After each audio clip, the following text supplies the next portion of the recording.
UEFA Champions League amakipe agera kuri atatu mu ijoro ane yaraye akatishije itike yajyana mu mikino ya kimwe cya kane kirangiza nyuma y'imikino yo kwishyura yakinwaga mu ijoro ryakeye. Ikipe ya Real Madrid yageze muri kimwe cya kane kirangiza cya UEFA Champions League kuri note iri hejuru, nabo bagomba kuzahura babitege kuko twababonye bakiri muri rwa rugendo rwo gukina hagati yabo imikino ikiri myinshi. Siyo Real Madrid tubonye ku ikipe ya Man.City kuko babakubise recto verso, babatsinze mu mukino ubanza, babatsinze mu mukino wo kwishyura. Ibingibi bibaye ku mutoza Pep Guardiola inshuro zigera kuri enye, zibaye eshatu bahura n'ikipe ya Real Madrid kuko byabaye sezo ya 2013-2014, 2024-2025, 2025-2026. Rugaje umukino utweretse isura ya nyayo y'ikipe ifite ibikombe byinshi ku mugabane w'Uburayi bya UEFA Champions League. Real Madrid yego wakonfirimye ko iyi kipe ari ikipe nziza cyane, wakonfirimye ko iyi kipe ari ikipe ikomeye muri ibi bihe, ishobora guhindura resulta ikayerekeza mu ruhande rwayo. Matche byasaga naho yatunguye abantu ya 3-0, ariko iri joro ukurikije ibintu Pep yari yavuze muri press conference, ugakurikiza ukuntu yayiteze match ikirangira, yaravuze ati idutsinze 3-0 atizaze Etihad, turi imbere y'abafana bacu tuzareba. Umunyamakuru ati urabona wabigarura, ati cyane birashoboka. Bongera kumaza bati abakinnyi numva bafite ubushobozi bugarura ibitego 3-0, ati niba ari abantu batazi icyo Champions League ari cyo, ubwo nyine bazajya mu rugo ntibirirwe baza gufightinga mu kibuga.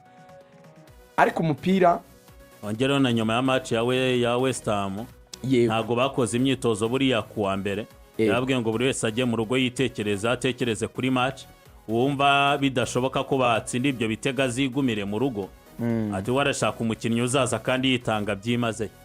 Yego igare rero Nepo nuko urwitwazo none Pep yarushatse ararubona, yabaza ati sinagize amahirwe yuko dukina turi 11-11. When I analyze the game, I love the way we started and played. I would love to play 11 against 11, but in football there's circumstances happen.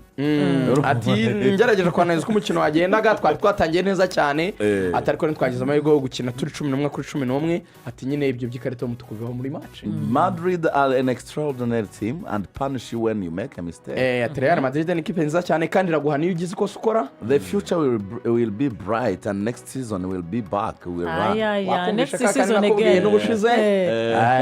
Ati imbere ni heza cyane kandi umwaka utaha tuzaza tumeze neza cyane kurushaho. Next season I don't know what happens, but of course Kusanov, Chelsea, Semenyo, it is the first time they play Champions League.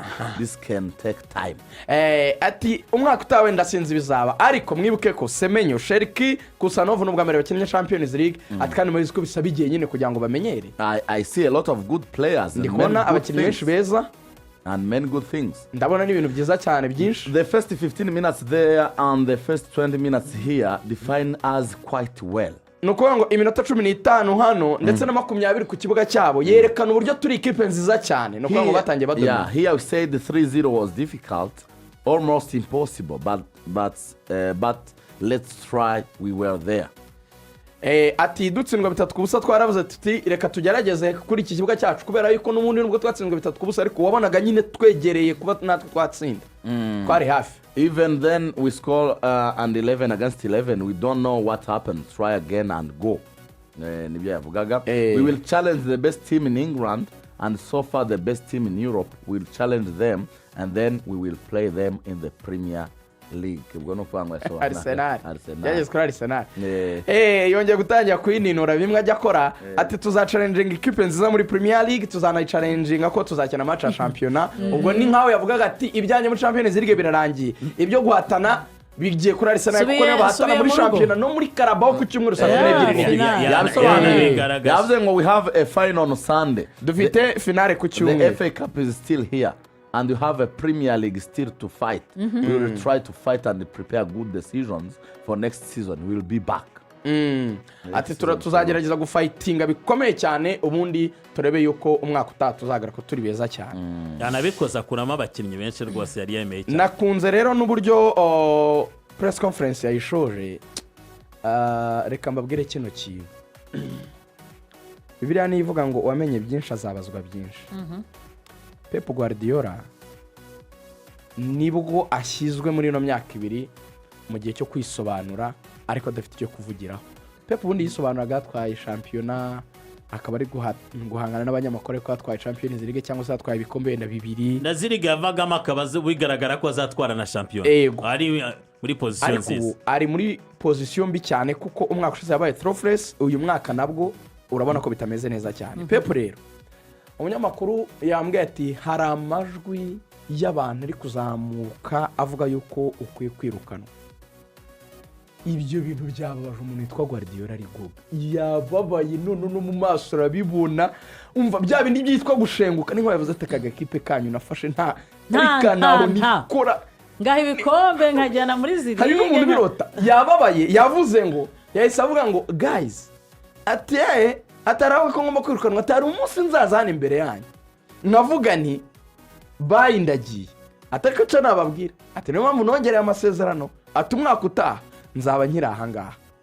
ariko rero mu bintu byamubabaje cyane kurusha ibindi byose ari nabyo Pep yavuze ati ikintu kintera ibi bibazo byose cyo kuri statement yo nayemeye pe umve kwisigira ukuntu harimo ubwenge. ati nafashe Barcelona ya kabiri umwaka umwe mba promoted njya muri Barca nkuru ntwara treble ntwara ibikombe bitatu bikomeye shampiyona Champions League ndetse na Copa del Rey. ati kuva nkoze icyo kintu narira nacyo ko mu kinyarwanda ubwo ntiyabivuze gutya ariko nyine nko cyaravuze yavuze nari nirahuriyeho umuriro w'amakara yaka wuko ikintu cyose nzajya nkora mu yindi myaka ikurikiyeho nikitaba treble muzajya muvuga yuko ikipe yanjye ya failing.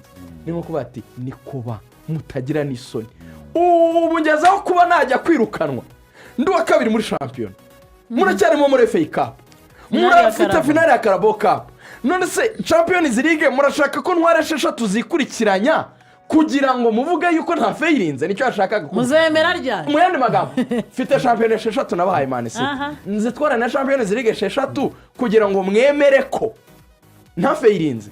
mu yandi magambo nko kuvuga ngo umupira ntabwo twahora dutsinda twenyine ni mwemere ko ari ibi byiza twagize we can be down. Komeretse itari muri situation nziza ukaza ukinisha umukinnyi do character w'umumediateur umwe ndetse n'undi waba invented midfielder nka Nico Reilly uje gukina na Real isa nka ifite abamediateri 5 mu kibuga n'abakinnyi 6 bugari vuga ngo nta huri buhera udomina umukino ni cya kintu cyo kuvumbura kuko urebye ku mugoroba uburyo abakinnyi yari yabashyize muri position nziza Real Madrid yari imbere nako yari irimo isufura murabyibuka kuko na Pep Guardiola wenda nuko atabitinzeho hari uburyo mwabonye ko hari penalty avuga ko bimwe ebyiri iyo bakandagiye Rani Sherki n'umupira harandi yateye na Gataronade mu kirere avuga ko umukinnyi Fran Garcia yawukozeho kuko rebye equipe ya Man.City yagerageje amashoti 22 Real igerageza 18 umunani aganiza mu ya City arindwi ya Real Madrid nubwo bibiri bya Vinicius Junior byatumye Real Madrid ikira umukino uvuga ngo iyo urebye uko yakinnye umukino ubanza n'uburyo yaje gukina umukino wo kwishyura nibyo ndi Pep azakosora amakosa ariko nibyo nawe yavuze muri aya marushanwa manini yuko zikosa baragukosora bro bakagukosora ku buryo utazanagaruka ngo yiratrap ubashe kubona iyo ntsinzi ariko tutabeshanye Pep Guardiola nanjye simbona ari uwirukanwa ari muri transition guhindura ikiragano ahubwo narwane n'uburyo azagenda bifinyora kugira ngo bizabashe kubyara umusaruro mu gihe kiri imbere. mu mikino yindi yakinwe mu ijoro ryakeye harimo umukino ikipe ya Paris Saint-Germain Nepo yongeye kwereka ikipe ya Chelsea ko atari agafuka imvugo rimwe kuko yayisezereye itsinze ibitego 8 ku bitego 2 mu mukino ubanza n'uwo kwishyura. ya abantu bavugaga bati umukino wararangiye n'ubundi ku bitego 5 kuri 2 byabaye mu mukino ubanza bamwe batari ko Chelsea igeze no gutsinda 3 ku gikombe cy'isi cy'amaklebe kivuguruye Paris Saint-Germain atese birashoboka ariko ikipe ya Chelsea yagiye kwinjira muri uyu mukino ku mutoza Ariya Senior twaragiye tumusesengura cyane ku bigendanye na match nini buryo atagiye yitwara neza aya nacyo gisa nkaho cyagiye kimugora ariko Karaga niyo bajya bavuga ngo wenda bakoresha ijambo sori mu mbabare ngo ni nk'umusazi bitewe n'ukuntu ibintu byabyivugira ariko yegeze kwicara aravuga ati ikipe ya Chelsea kuri menshi batanze ku isoko ku byo bakoze byose n'iyi defense baretse bikagenda gutya ngo ibeho imeze itya nta gikombe na kimwe gikomeye ishobora kuzatwara aravuga ati Enzo Maresca ubwo yari ari mu ikipe ya Chelsea Leviko iravunika yarabwiye ati mwaretse tukava ku izima tukagura umudefanseri umwe cyangwa babiri bikuzuza iyi timu dufite ko izindi secteur dushobora gutwaza iyo mediano ufite Caicedo ukagira umukinnyi nka Enzo ukagira umukinnyi nka Barisi James ukagira attack irimo Korpama na Joao Pedro n'aba ba Estevao n'abandi n'aba Pedro Neto ariko umutoza ariya mu Senior agaragaje ko ari umutoza muto ku mugoroba nibyo uraza ushaka kureba ko akwishyura ibyo bitego ariko ufashe defense axe yawe twari tuzi ko itangiye kumenyerana ya Trevor Sharoba na Wesley Fofana urayideranje ukuyemo Wesley Fofana uzanye umwana nka Mamadou Sarr ufashe umukinnyi ukinisha imoso witwa Jorel Hato umubanje kuri kabiri ufashe na Kukureyo kinnye gatatu amaze kurya igitego ku makosa ya Mamadou Sarr wafungiye umupira akavraskeria yahise ahindura ajya kuri defense à 3 muri make wanabonye ko n'abakinnyi b'ikipe ya Chelsea batigeze babyishimira byagaragaye ubwo yahagaga papuro witwa Garnacho n'ubundi byamaze kuba ibitego bitatu ntacyo baramira mu minota nyuma Garnacho akazanye aho kugira ngo agatambaze bisa nkaho n'ubundi abakinnyi batakitayeho icyo navuga ngiye ku mutoza ariya mu Senior yagaragaje ko ari umutoza muto nibyo ugiye gukina na Paris Saint-Germain match nini ntabwo urimo witwara neza urahengekereza hari icyo nge nakunze ku mutoza Luis Enrique Paris Saint-Germain imaze iminsi ititwara neza na Ligue yabibafashijemo murabisi ko gukina match ibanza ya Champions League na Chelsea muri Ligue ntibari bigeze bakina bari babahaye akaruhuko na muri weekend niko byagenze ikipe ya Paris Saint-Germain yakinnye ibi byose byabafashaga kwitegura neza izi match zombi bazikuyemo insinzi y'ibitego 8-2 mu mikino yombi navuga ko Paris Saint-Germain yaje ibiswa ari Chelsea igeze kubababaza baje gukora revenge mu mikinire y'umutoza Luis Enrique usanzwe nibyo akina agapira keza ko guhererekanya bakina play and move abakinnyi bakora muvoma mu kibuga ukabona baragenda banyuranyurana mu byagoraga adversaire ariko ku mutoza Enzo Maresca yari yakinishije Chelsea neza basha gufunga detail yakinisha abapivo babiri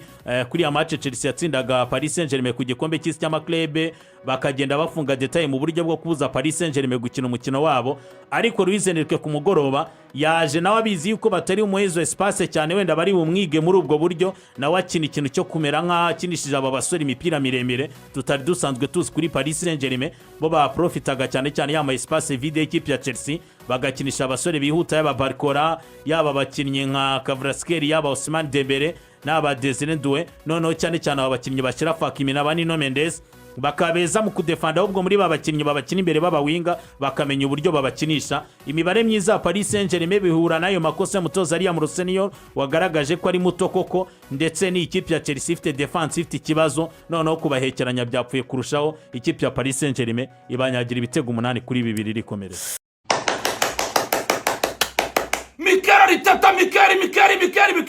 Champions League ni mureba barayitara ibika Premier League yo byamaze kurangira bika kwa gatandatu akitwa Carabao Cup kazaba kamaze gukorwa akabati kako deja kakozwe n'ahantu bagapanze hariya kagomba kwicaramo KFA Cup ne kema kabarira uyu mwaka bishobora kuza kuba binyamara mwitonde Mikera itatu dukombe tunejo gut agakipe gatwa bari verikise ene amateka avuga yuko bari verikise ati Italia yatsinze Arsenal na rimwe iri ncuro ya gatanu bahuye incuro nyine muri Champions League Arsenal batsinzemo gatatu banganyije incuro ebyiri akandi kabace bakubise n'akamaca ka gishuti Amikera agakubise none ka verikise umusore arakabwira ati mutuzi muracyari batuye mufite nyinshi kwe Declan Rice tumuganiriho abahungu babiri babongereza batsinze tugubira gita cyane Ebelecheri Ezerese na Declan Rice abasore babongereza mumvugira ngo Arsenal ikipe rwose barimo barakira nk'iyabasi Declan Rice ikipe ni yaso kwikinira cyane niko eze ikipe se nyenye gukuru wayo ko bona wowe wakanira Champions League irataye umwaka muri Arsenal mumera amacha baganazi mwese mukoba amashikana mitanda babwira ngo nyuma mana ndagasaniye baba we mera amacha Arsenal ni Arsenal vuga ngo Mikel Arteta niwe mutoza mwiza dufite ne mutoza mwiza ubu ngubu mu Burayi yego cyangwa urabya kana turindi